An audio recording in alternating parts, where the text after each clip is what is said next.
Good evening. A penny saved is a penny earned. Welcome to BMC News Live presented by Al Hilal Hospitals and Medical Centers English News. Myself Shana Sultana joining you with the daily news updates. Today's news in detail. International Cooperation Director General participated in ministerial meeting of UN Peace Building Commission. Ambassador Fatima Abdullah Al-Din, the Director General of the International Cooperation at the Ministry of Foreign Affairs, participated in the ministerial meeting of the United Nations Peace Building Commission held on the sidelines of the 79th session of the UNGA. The meeting discussed strengthening international and multilateral cooperation to address common challenges and build sustainable peace. It also discussed the role of the Peace Building Commission in this endeavor. Oil Minister participated in Roadmap Mission to 1.5 degrees Celsius meeting.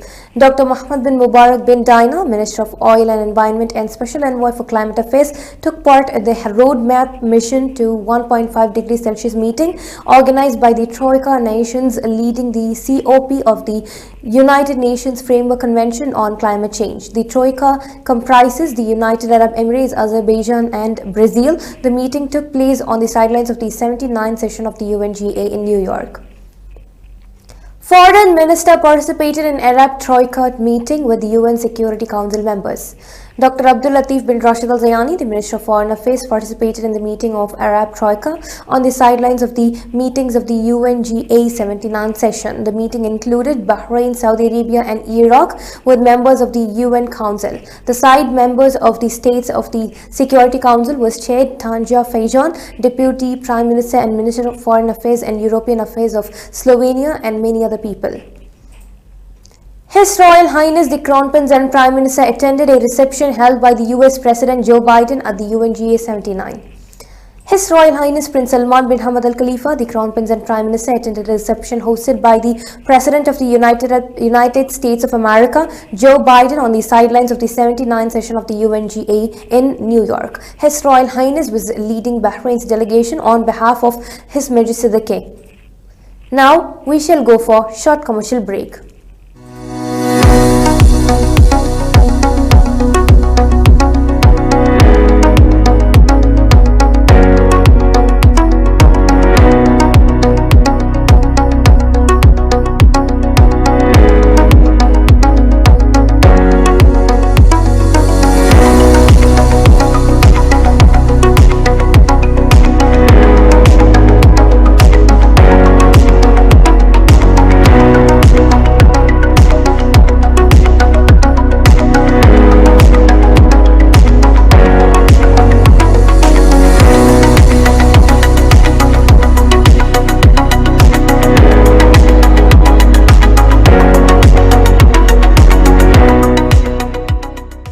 All your favorite products under one roof in Bahrain from our 14 branches at 27-year-old Megamart and Macromart. Bakery,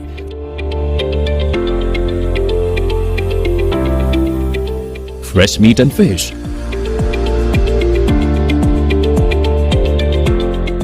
fruits and vegetables,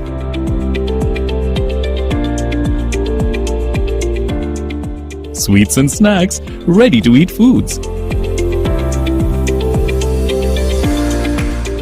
dairy products, grocery or consumer goods.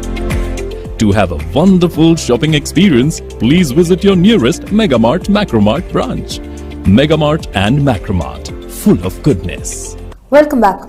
Higher Education Council issued regulatory decisions. The Board of Trustees of the Higher Education Council, chaired by Dr. Mohammed bin Mubarak Juma, the Minister of Education and Chairman of the Council, held its periodic meeting. The Council approved several academic programs for the accreditation by the HEC, including those listed on the National Qualifications Framework. The validity of the academic accreditation will remain in effect until the results of the next review cycle, in accordance with the procedures of the Education and Training Quality Authority.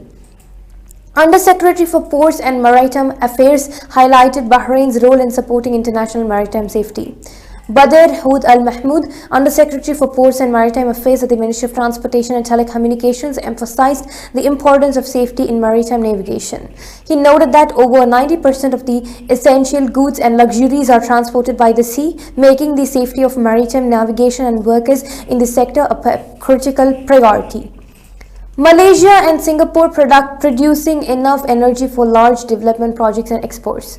Malaysia is generating enough energy surplus to power new major development projects as well as grow its exports, Anwar Ibrahim, Prime Minister of Malaysia, said on Thursday as it looks to court investors to a special economic zone planned with neighboring Singapore. The two countries plan to finalize a deal by the end of the year to develop the SEZ in Malaysia's southern Johor state just north of Singapore and to attract investment and freezing up the movement of goods and people.